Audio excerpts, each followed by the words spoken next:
Hey everybody, welcome to another episode of Memes of the Week. The best thing you can do for this channel is smash that like button like it's your Alabama cousin, so this video reaches a wider audience. Also, before I get on with the memes, first a word from today's sponsor. If you want to get your hands on this Thought Tears mug, then visit my Teespring store down in the description. You can also get your hands on the Cure for Feminism t-shirt and classic tank top. If someone doesn't like it, then you can ask them if they're being Islamophobic. I also have a Sandman t-shirt, and 25% of the sales proceeds go to the artist, as well as the classic Sandman sticker and mug. You can also get the entire Sandman collection through digital download or USB key if you want through email. Those are the sound files for the first 5 seasons of my channel, so you can have those to take on the go. Each season is $15 US. Finally, you can also talk to me via one-on-one coaching through Skype for only $45 an hour. My contact email and Teespring shop are the first links down in the description. And now on with the memes. Number 1, Gen Z ditches condoms. There's an alarming decline in contraceptive use according to the World Health Organization, and yet fertility rates keep on crashing. I don't think you need condoms if you're no longer having sex thanks to women's high standards. I think I nailed it with my explanation. No pun intended. Maybe wrapping your junk in these bad boys is how the microplastics get in your balls. Up next, Brazil's Supreme Court says that anyone using a VPN to access Twitter X is subject to an $8,800 fine per day. Melee rats out a user saying that he's still posting on X. Someone says think about what you're doing, basically ratting him out. She says he should have followed the laws in his own country. Remember guys, women are the agents of the state and can't keep a secret. They will rat you out to your governments. Number 3, meet Kevin. He received a false rape allegation and was jailed for 19 months. He let a homeless drug addict and working girl stay at his house as a favor, and this is how she repays him. His mother even ended herself because of this. He was facing 35 years in prison before he was exonerated. Moral of the story is don't be a nice guy, and the courts will believe a drugged-up prostitute instead of the common man. He literally did what Jesus would do, and look what happened to him. Moving on is the difference between women with cameras in the 1800s versus women with cameras today. This is so unrealistic because that baby is white. But at least she kept the baby. At least that's respectable. The woman in the past would have done the same if they had their own cameras and didn't have to wait 30 seconds for the exposure of the picture to be taken. Remember, it was usually beta male photographers that took those pictures, so that's why they look so grumpy. Number 5, Kiana is upset because she's seeing cis women shoving fake schwing-schwangs down their pantaloons and pretending to be trans for money. Kiana says my gender isn't a costume. Her lack of self-awareness is truly amazing. We need more of this because it'll make them go crazy. Imagine the backlash if dudes started pretending to be women and invading their sports and dominated it. Oh, wait. Up next, this woman says that her vag has a hungry appetite and it's not her fault that it's choosing awful men. But it looks like her vag isn't the only thing about her that has a hungry appetite. And it's not her fault that her stomach chooses to eat so much food either. I don't think any of us need to worry too much because with age, those men will suddenly all disappear if they haven't already. Maybe she should learn some self-control in both departments.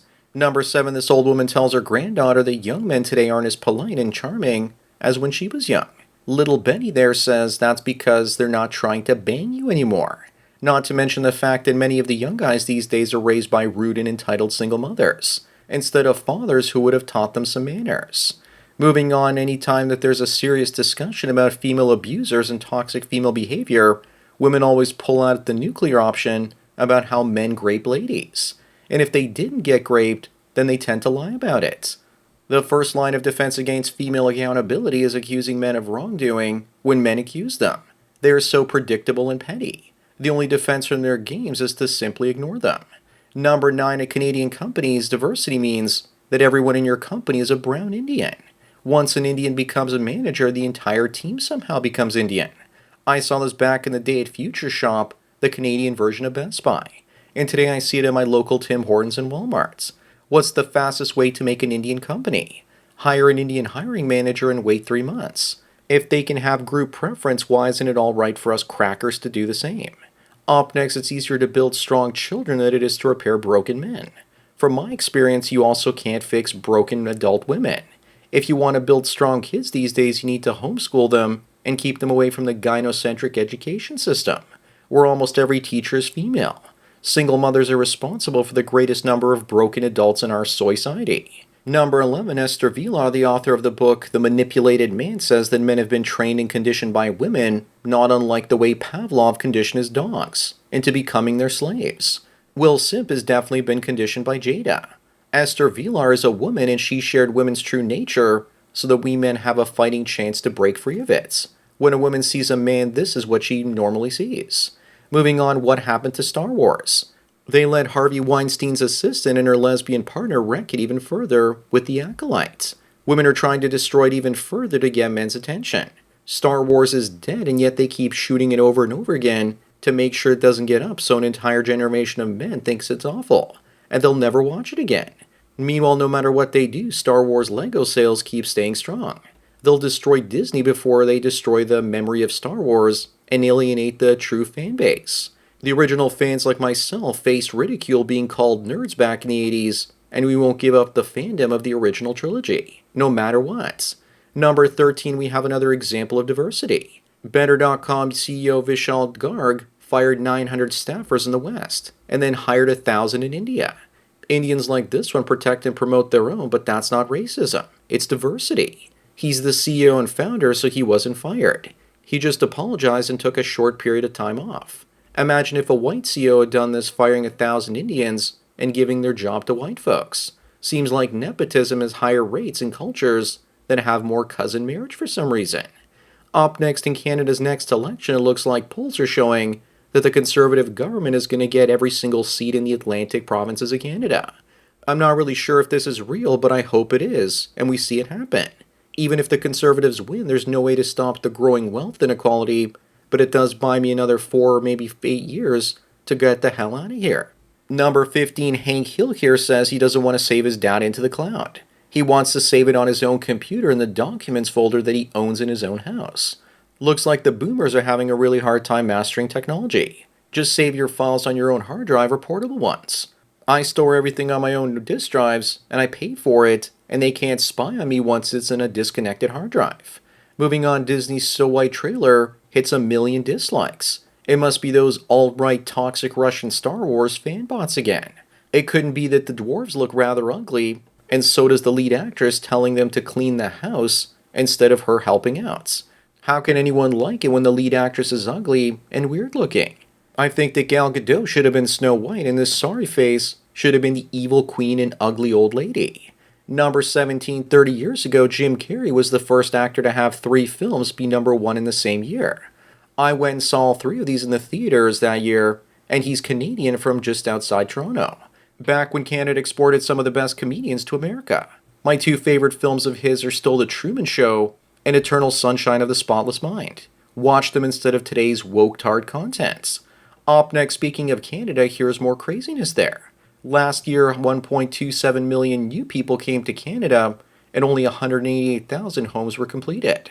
This is great news for Trudeau and his ministers because 40% of them are real estate investors and landlords. That's 7 people per house. But not to worry, considering that many newcomers live 11 to a house. So there's plenty of room to house their young, soon-to-be-delivered ones. Number 19 is Ellen Pao, and she tells CEOs of big tech companies that they have incels working for them, and asks them what they're going to do about it. Imagine what would happen if a man suggested female employees be dealt with because they weren't putting out. This was back in 2018, and since then, tech CEOs hired tons of women and have now fired most of them because they aren't being productive. The autistic incels design and invent everything. Companies should be bending over backwards getting them girlfriends as part of their healthcare benefits. Moving on, Vanessa asks why are there so many men against dating women that do lonely fools? Kid Hunt says because their occupation is to fake love and companionship towards emotionally vulnerable men and exploit them. But how is that really different than any woman getting only one man to fall in love with her and marrying him for all his money? They fake their love and affection, especially if they have a high body count, and most guys are simps that fall for it. Number 21, this woman says that marriage promotes white supremacy. Looks like they don't want women marrying because if they do, then they're far more likely to vote for the right. She calls it a heteropatriarchal supremacy system. So being straight and getting married makes you a monster. The only part I agree with her on is don't get married. Funny enough, she's not even white and she's married. In case you're wondering, yes, she is. Up next, a woman that ended her husband with a stick has had her sentence reduced in India because the weapon was not deadly. The gynocentric court changed the conviction to non-intentional homicide. But I'm sure that if a man used something as harmless as a spoon to end a woman, he wouldn't get off the way that she did. I'm surprised the courts didn't say that she wasn't responsible for ending her husband and that it was all the stick's fault. Number 23, former Bachelorette star Josh here says that he fears for his safety since coming out. I think we all know that he's trolling. More men need to do this for Halloween and post their pictures saying that they fear for their safety. If enough of us do it, then no one will pay attention to real trans women anymore, especially the ones that can't pass. And considering that many people transition for the attention, it might actually reduce the number of people that do it. Moving on, Jennifer Lopez posts a risque swimsuit selfie after filing for divorce from Ben Affleck. Supposedly she's showing him what he's missing. She's not doing it for him though. She's doing this because she's on the market and wants people to know about it. I don't believe she left him. I think it was the other way around, and I think it's true because she looks pissed.